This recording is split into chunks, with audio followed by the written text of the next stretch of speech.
Hello, my name is Stephanie Narvaez, a graduate student at City University of Seattle. Today, we'll be reviewing a program model that I hope you approve for implementation. On this slide, we'll be discussing the goals of the program. At the end of this program, learners will be able to work cohesively with colleagues and students and improve their time management with better communication.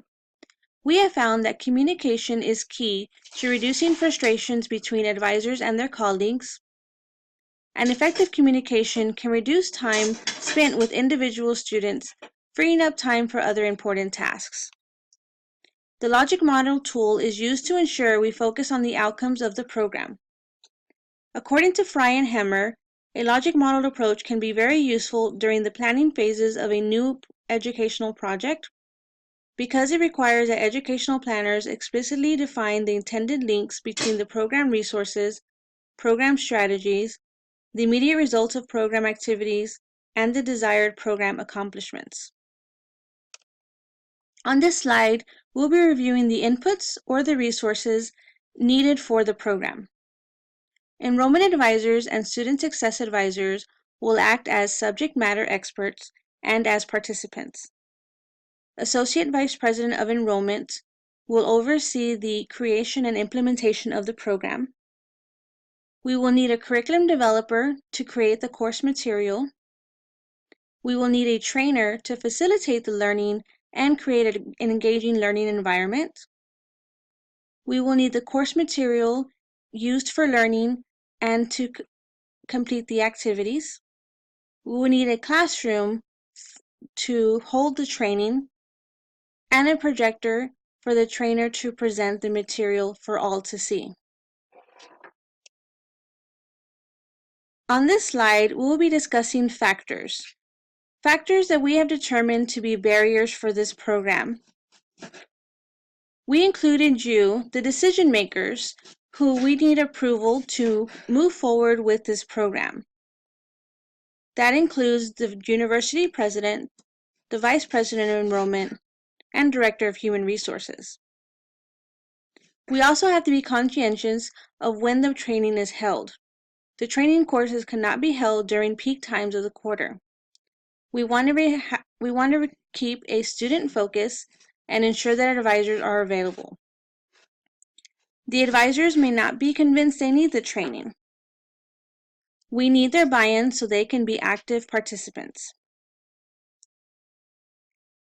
And we never know when changes in communications can come from directives and/or policies that can make changes to the content of this program.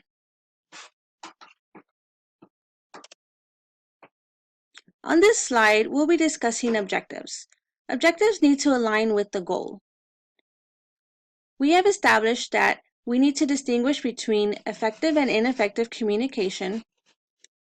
We need to demonstrate two-way communication with colleagues and students. And we need to create a clear communication message to be understood by the receiver. On this slide, we have combined the outcomes and the activities to achieve those outcomes for the objectives. The learner will distinguish effective and ineffective messages by selecting the appropriate message for a given scenario. The learner will differentiate effective and ineffective email communication by comparing examples of incoming emails. The learner will discuss what is effective messaging by comparing examples of student voicemails. The outcomes and activities to achieve the outcomes for demonstrating two-way communication with colleagues and students include: the learner will exhibit active listening skills by implementing techniques that validate the student's concern and clarifies their position. The learner will exhibit problem-solving skills by responding to a student's issue with an appropriate resolution. The learner will demonstrate sending a message by constructing an email message to an academic or associate program director.